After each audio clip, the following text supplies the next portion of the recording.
El botillo es el producto más singular del Bierzo y de forma unánime el rey de su gastronomía. La Ocho Bierzo convierte al botillo en protagonista, en botillo entre gustos y palabras, y sienta a la mesa destacadas personalidades de la comarca para degustarlo entre confidencias. Hoy nos visita Gerardo Álvarez Courel, presidente de la Diputación Provincial de León, tras 2 legislaturas al frente del Consejo Comarcal del Bierzo. Nos citamos con él en un entorno extraordinario, Las Médulas, en el restaurante Ágoga. Bueno, el olor le delata. Aquí tenemos ya el botillo, estamos en Las Médulas, en el restaurante Ágoga. Muchas gracias. Ágoga, eso ya depende de cada uno como quiera decirlo. Presidente, bienvenido. Bien hallado. Hoy vamos a disfrutar con usted aquí a la mesa de este rey de la gastronomía del Bierzo. Yo siempre digo que en el Bierzo somos doblemente monárquicos, porque tenemos a nuestro rey inconfundible como es el botillo. Usted, que lleva 8 años como presidente del Consejo Comarcal, ahora inicia esta nueva etapa en la Diputación, ¿lleva la cuenta de cuántos botillos se ha comido en su vida? Pues no, la verdad es que no llevo la cuenta, ya no solo de los que he comido en actos, sino de los que como en mi casa, que además el preparador oficial de botillos soy yo, en mi casa. Cuando hay que comer botillo yo me encargo de prepararlo todo. Pero sí es verdad que recuerdo un año de los primeros de presidente del Consejo Comarcal que me tocó comer y cenar botillo. Me tocó comerlo en Noceda, porque mi mujer, como es maestra, y la directora del CRA de Noceda, pues nos habían invitado por una parte y por la otra para ir, y luego después fuimos a Santibáñez del Toral, una pedanía de Bembibre, que también nos habían invitado, y cómo le ibas a decir que no. Bueno, pues ese día nos tocó comer botillo en Noceda y cenar botillo en Santibáñez. Y sobre todo que como hoy tenemos la suerte de que solo nos ponen botillo, chorizo, patata, cachelo, garbanzos, pero ya sabes que en la mayor parte de los botillos lo que se pone es un entrante, un aperitivo, algo como para hacer boca, como si no fuera suficiente todo lo que tenemos aquí, ¿no? Entonces, todos esos aperitivos también hubo que probarlos, más el postre. Que ese día lo recuerdo como un día completo Intenso. De verdad. Sí. Bueno, es el primer comensal que se reconoce pues elaborador de botillo, ¿no? El que, así que vamos a... Bueno, preparador, preparador. Elaborador lo elaboran sí. los que matan. Efectivamente. Yo cuando viene el... Además Cocedor de botillo. Exacto, sí. Botillo, chorizo, verdura, todo eso me encargo de hacerlo, ¿vale? Entonces sí, reconozco que no me queda muy mal, sí, vamos a ello. Y no sé, ¿cómo lo cuece en su casa? Pues mira, ¿con el albal, con el trampo? No, nunca. Yo, mi madre tenía un sistema que era introducir el botillo cuando empezaba el agua a hervir, era introducir el botillo antes de que hirviera, cuando ya se notaban los vapores del agua caliente, era introducir el botillo 2 o 3 veces para que la tripa, si estaba un poquito seca, se ablandara, y no hubiera ese salto térmico grande de meter el botillo cuando ya está cociendo o incluso de meterlo antes. Pero bueno, yo digo que si hay que hacerlo es mejor meterlo antes para que se vaya ablandando, pero que no se rompa la tripa. A ver, ahora que no nos oye y nos ve casi nadie, se rompe muchas veces la tripa y no pasa nada. Es más, cuando vas a un festival por ahí también hay botillos que se ven rotos. Pero es el sistema. Entonces yo lo que hago es eso, y si son más grandes, pues tienes que hacerlo una vez solo, pero si son botillos de ración como este que tenemos aquí, pues la verdad es que sí.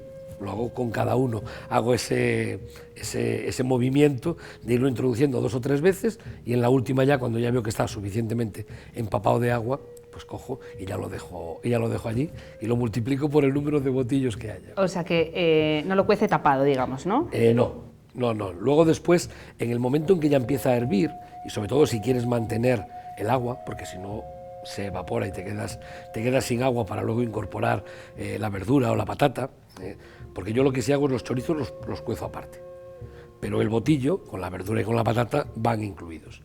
Y lo que sí, tienes que tener algo de agua para que cuando incorpores la verdura, este lleva garbanzos a mayores, pero cuando incorpores la verdura y luego las patatas tengan algo en que cocerse, porque si no al final resulta que quedan, bueno, pues eso, sin hacer.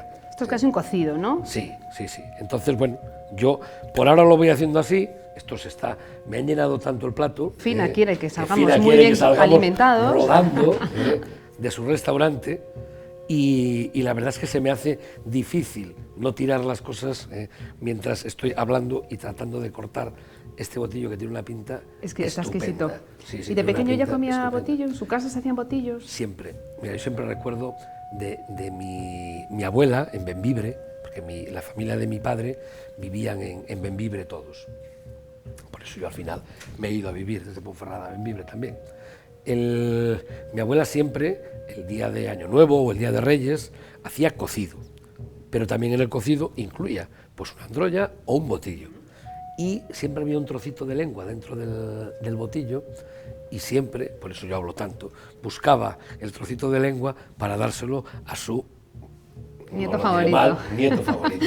Sí, yo era el pequeño, luego después mi tío tuvo otra niña y entonces ya pasó a ser ella más pequeña, pero yo ya tenía ya 13, 14 años, pero sí es verdad que mientras fui el último de los nietos que tenían, pues la verdad es que era eso, el nieto favorito, y siempre me hacía, tenía esa deferencia conmigo de si aparecía el trocito de lengua, pues dejarlo separado para que lo pudiera comer yo. O sea, que ya era un niño que comía botillo, ¿no? Que no suele ser un producto que a lo mejor a los niños les guste. Usted sí, ya de pequeño comía botillo. A mí siempre me gustó muchísimo el botillo y el chorizo, por supuesto.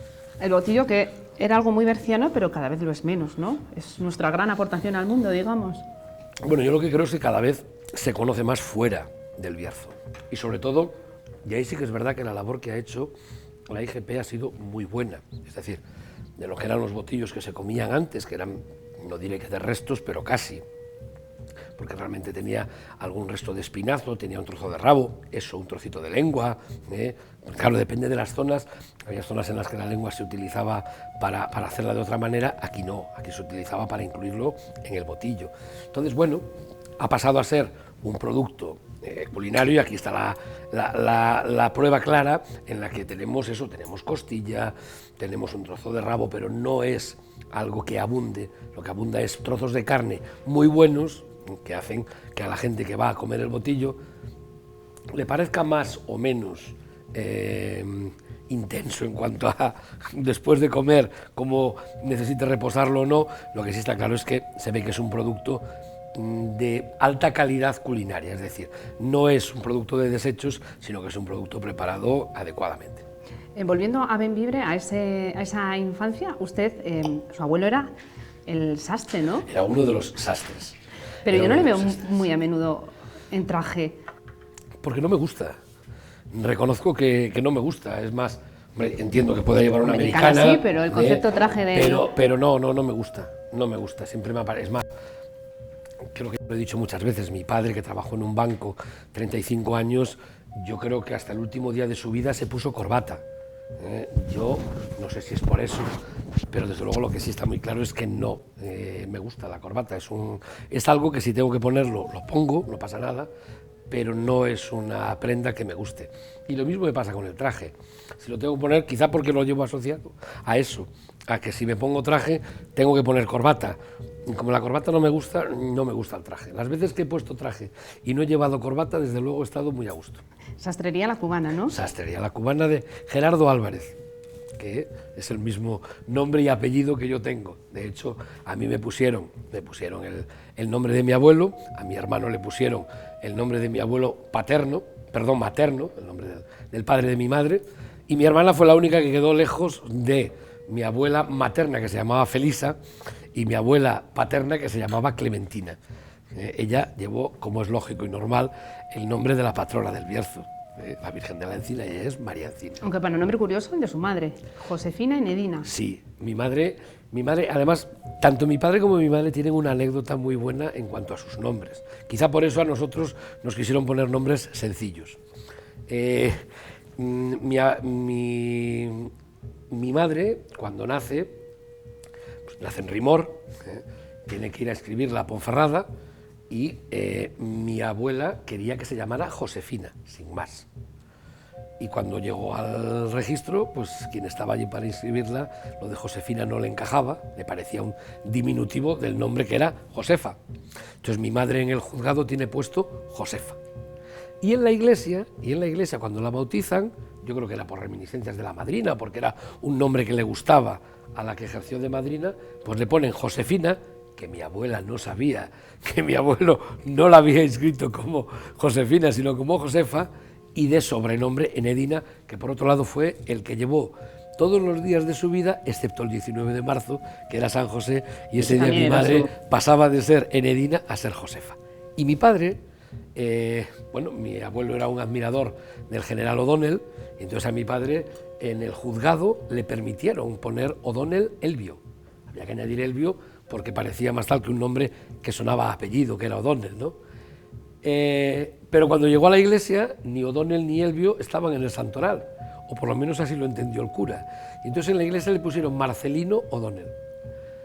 O sea, que era una cosa curiosa. En la iglesia tenían un nombre y en el juzgado tenían otro. Bueno, eran otros tiempos, claro. Sí, ahí, por supuesto. Donde teníamos sobre todo nombres de pila, ¿no? Aquella expresión, exacto, el nombre de pila. Era que se ponía en la pila bautismal, que era donde te llevaban, porque incluso había gente que no se la inscribía a tiempo, hasta que pasaban unos días, precisamente porque había mortalidad grande de niños, y entonces en algunos casos preferían no inscribir a esos niños hasta que pasaban unos días y se veía que el que había nacido seguía vivo. Su padre trabajó en un banco, su madre fue maestra, y usted se decanta por una ingeniería, aunque primero coqueteó, ¿no?, con la ingeniería de minas. Me imagino que en aquel momento en el Bierzo ser ingeniero de minas era un poco pues una profesión muy en boga, ¿no? Sí, pero fíjate, lo mío fue una carambola. Es decir, yo lo que quería hacer era informática, ¿vale? Entonces, cuando me voy a ir para informática, en el único sitio donde había una escuela de ingeniería informática era en Madrid, Técnica de Madrid. Entonces yo pido el traslado desde la Universidad de León a la Universidad de Madrid y lo rechazan. Aquel año rechazaron todos los traslados de expediente porque solo en la Comunidad de Madrid tenían ya sobre matrícula, o sea, tenían matrícula de más para atender a toda la gente que entraba en la escuela. Entonces había otra propuesta, que era ir a hacer económicas a Santiago, ¿vale?, que me admitieron. Yo presenté la prescripción y me admitieron. Mi padre hubiera estado encantado con que hiciera económicas, porque oye, el que trabajó en un banco, como tú bien has dicho, pues le hubiera gustado que hubiera hecho. Pero a mí no me llamaba mucho el tema de hacer económicas, aunque siempre me han gustado las matemáticas y las cuentas. Pero entonces, cuando llegó el tema, pues de allí de la zona del Plantío, íbamos otros dos a estudiar a Oviedo, y se apuntó otro más, que los tres, o sea, de los cuatro, uno iba a hacer Historia del Arte y los otros tres íbamos a hacer Ingeniería de Minas. Pero aquello tenía un nivel muy alto. Muy oscuro, ¿no? Yo el primer día que como llegué, la mina. No, es que yo el primer día que llegué, y lo digo con toda la confianza del mundo y con toda la tranquilidad, primer día en la primera clase de álgebra en la que entré, yo miré para allí, para la pizarra, en lo que explicaban, y dije, yo esto no lo he dado en mi vida, en el instituto, en mi vida me han explicado esto. A mí las matemáticas nunca se me dieron mal, pero al final realmente digo, no, esto no es.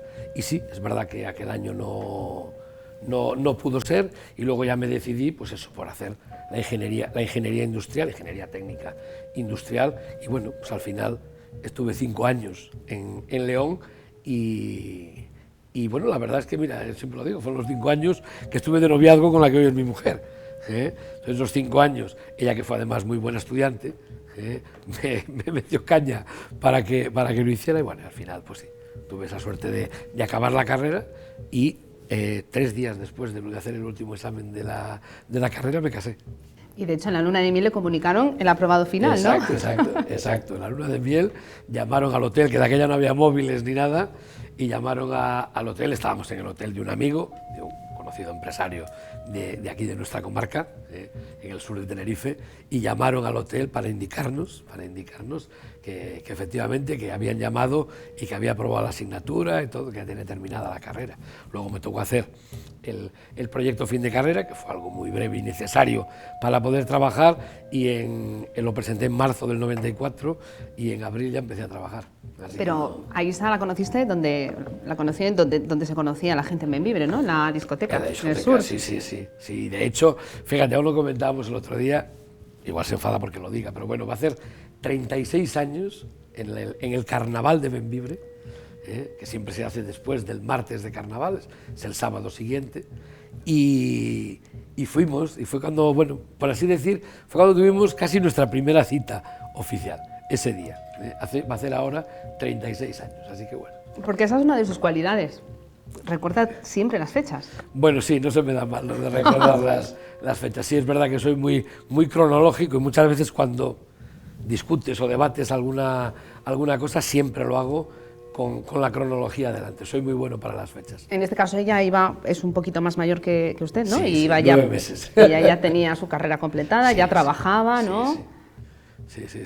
Fue la que precisamente hizo que me apurara. Lo típico de, oye, no voy a estar esperándote toda la vida, espabila y ponte a funcionar. Y entonces, bueno, pues sí, la verdad es que me puse a funcionar. El problema que teníamos, por eso estuve más tiempo, el problema que teníamos es que había asignaturas llave dentro de la carrera y a mí se me atragantó una que era básica en la carrera, que era la electricidad.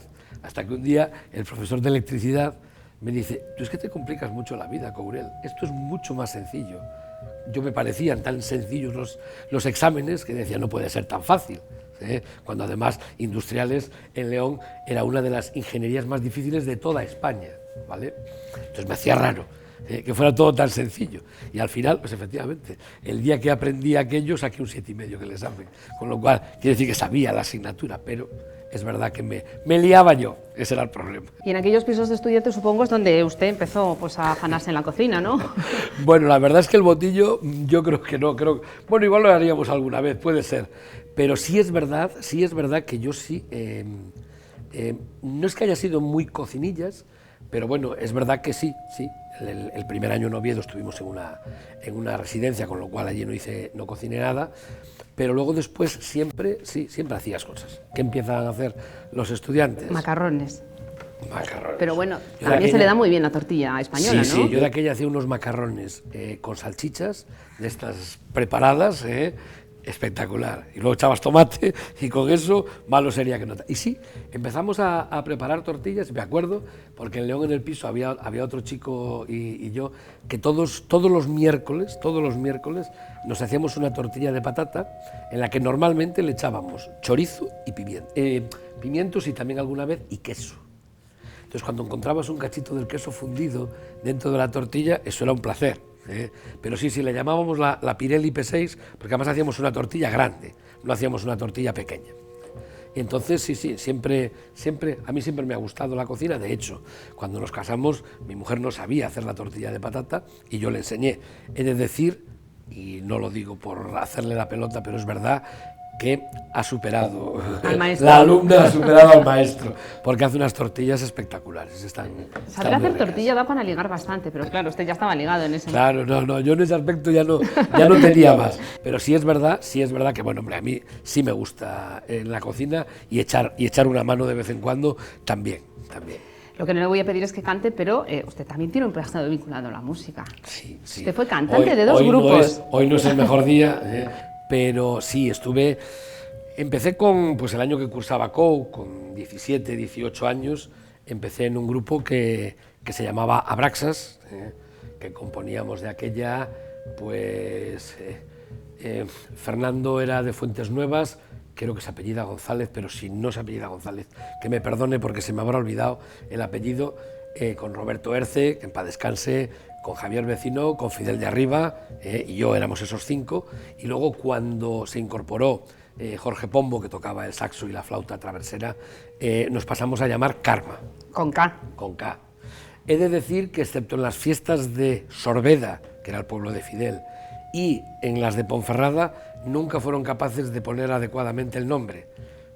Para unos éramos Carmelo, para otros eran Carmil, para otros eran Carmen, o sea, nadie fue capaz de poner Karma con K, efectivamente. Bueno, y el primer año fuimos un grupo. Es más, hace poco me pasaron una crónica que venía, yo creo que era en la Crónica de León o en el diario, me da lo mismo, de la actuación del grupo Vídeo en Ponferrada, en el pabellón José Arroyo.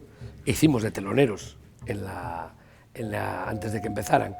Y primero a mí ya me habían felicitado los propios del grupo, preguntaron quién cantaba, les dije que yo y me dieron la enhorabuena, que para mí fue un subidón.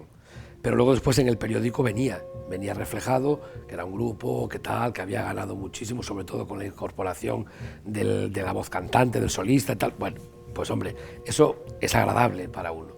Y el segundo año éramos más orquesta, de hecho ya había 2 cantantes, y éramos más, pues eso, con trombón, con trompeta, éramos más orquesta, y esa fue mi relación con la música. Bueno, me lo pasé bien, gané dinero, que me vino bien pues el primer año para pagar mi carnet de conducir y algunas otras cosas más, y luego después, el segundo año, cuando me había ido para Oviedo, aunque yo tenía la matrícula gratuita por ser hijo de maestra, si te cambiabas de otro sitio ibas, no pagabas la matrícula, entonces la tuve que pagar, pues también me vino bien el ahorro que tenía del cante, de lo que había ganado cantando, me vino muy bien pues, para pagar la matrícula. Bueno, nos queda ya muy poquito tiempo.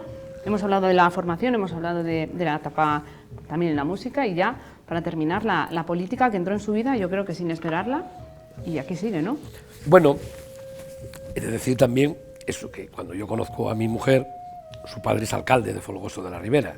Su padre estuvo de alcalde 16 años, desde 1983 hasta 1999. Entonces, bueno, es verdad que más allá de en el instituto alguna vez ser delegado de alumnos o alguna cosa de esas, que tampoco era muy tal, en la escuela de industriales, el último año de la carrera, fui el delegado de alumnos de toda la escuela. Me recuerdo que tuvimos un proceso electoral, estaba todo el plan Bolonia, tal, fue un año intenso, por todas las movilizaciones que tuvimos y todo eso. Entonces tengo guardado todavía 2 periódicos de aquí, de la provincia, en el que salían entrevistas, fotos. Bueno, pues es un poco, vamos a decir que los inicios, ¿no?, de esa actividad. Siempre me acuerdo, y lo voy a decir hoy además, en tercero de BUP había un profesor, no voy a decir su nombre, pero todo el mundo, con lo que vaya a decir, creo que los que fuimos al Gil y Carrasco lo recordarán. Él me dijo: usted no vale para nada, llegará a ser ministro.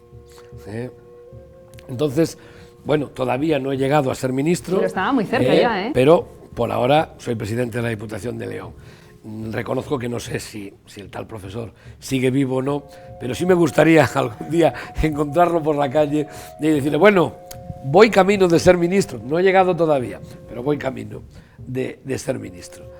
Y entonces, bueno, pues al final, es verdad que en el instituto, en ese aspecto, más allá de esta anécdota, no hubo ningún problema. Y luego, pues sí, en el momento en que en el año 99 pierde Susi las elecciones, es verdad que hay una circunstancia en torno a mi persona, que mis padres, aunque siempre fueron de izquierdas, ellos no querían que se significaran, porque mis abuelos paternos habían sido represaliados, aunque tuvieron la suerte de que no los mataran, pero habían sido represaliados en la guerra civil, y entonces no querían que te significaras políticamente, está claro. Nosotros sabíamos dónde depositábamos la papeleta y para quién en las votaciones, pero no querían esa significación. Entonces, en el año 99 pierde Susi las elecciones, gobierna el PP en Bembibre, y bueno, hay una serie de circunstancias que a mí no me gustan. No me gustan porque, oye, yo puedo votar a quien me dé la gana, pero lo que no me parece justo tampoco es que te eliminen de golpe y porrazo, cuando además yo no iba en ninguna lista electoral ni nada de nada, ¿no? Entonces, mi padre se muere el 13 de junio del 99, que es el día de las elecciones, precisamente, le dio el ictus definitivo, y entonces, pues cuando empieza a pasar esto, año 2000 y algo, pues mi madre me vuelve a decir lo mismo: no te signifiques, no tal. Le digo: mira, los de este lado ya saben quién soy, lo que quiero es que sepan los del otro lado quién soy. Y efectivamente, en el año 2003, Susi ya me lleva en la lista, en el número 12, creo recordar, y después, en el año 2007, cuando me vuelve a requerir para ir en la lista, yo le dije: mira, ¿cuántos necesitamos para ganar? 9 concejales, pues yo voy del número 9, ¿vale? Y entonces fui de número 9, salimos, gobernamos ese mandato 2007-2011, y luego, bueno, pues en el mandato desde 2011 hasta 2019, hay 8 años de gobierno del PP. En 2011 yo ya iba un poquito más adelante, iba el 6 me parece, o sea, tampoco es que fuera muy delante, y fui portavoz del equipo de gobierno esos 4 años con Jesús Esteban, y bueno, perdemos las elecciones. En el 2015 me presento de candidato y me quedé a 187 votos de empatar en concejales, aunque perdimos por 600 votos, la diferencia fueron esos, pero 187 votos más nos hubieran dado el empate. No se dio esa circunstancia, pero bueno, yo era secretario comarcal del partido desde 2013 y la comarcal propone que sea el candidato a presidente del Consejo Comarcal. Negociamos con Coalición por el Bierzo, salió así, y desde 2015, para abreviar, a 2023, pues he sido esos 8 años presidente del Consejo Comarcal y muy orgulloso de haberlo sido. Nunca pensé en mi vida, lo he dicho muchas veces y lo repito, nunca pensé en mi vida llegar a ser presidente del Consejo Comarcal del Bierzo y tuve la suerte de estar 8 años. Nunca pensé en mi vida llegar a ser presidente de la Diputación Provincial de León. Se ha dado esa carambola y quiero agradecer mucho además tanto a Eduardo Morán por el paso que dio para beneficiar al partido, como a Javier Alfonso Cendón por la confianza que ha tenido Javier Alfonso Cendón conmigo, y la apuesta que hizo para que yo fuera el candidato a presidente una vez que efectivamente se veía que Eduardo Morán no podía ser presidente de la Diputación, con lo cual en ese aspecto no puedo estar más que satisfecho de la vida política y agradecido a todas las personas que han confiado en mí. Yo lo único que he hecho es trabajar por nuestra tierra y también, por qué no decirlo, en nuestro partido y por nuestro partido. Por tanto, en ese aspecto, pues ahora disfrutar, como estamos disfrutando este botillo, disfrutar lo que me ha tocado, lo que me toca vivir, hacer un equipo de gobierno con la Unión del Pueblo Leonés en la Diputación, que al igual que se hizo con Coalición del Bierzo en el Consejo, sea un equipo de gobierno único y sólido, y dentro de 3 años y medio las urnas decidirán si hemos hecho una cosa buena, que como ya dije, y con esto termino, como ya dije, tú puedes ser el mejor presidente de la Diputación, del Consejo Comarcal del mundo, pero si en los ayuntamientos tus compañeros no ganan, no repites. Y al revés, puedes haber sido el peor, pero si tu partido gana en todos los ayuntamientos y te quieren proponer, pues al final puede serlo. Pues ojalá siga disfrutando mucho de los botillos públicos y privados, como se suele decir, presidente. Ha sido un placer esta charla. Nosotros seguimos aquí comiendo. Yo he comido un poquito más, porque sí, he hablado mucho menos. Claro, a mí como he tenido que hablar, pues entonces ahora nos quedamos aquí disfrutando del botillo. Ha sido un placer, muchas gracias. Muchísimas gracias a ti.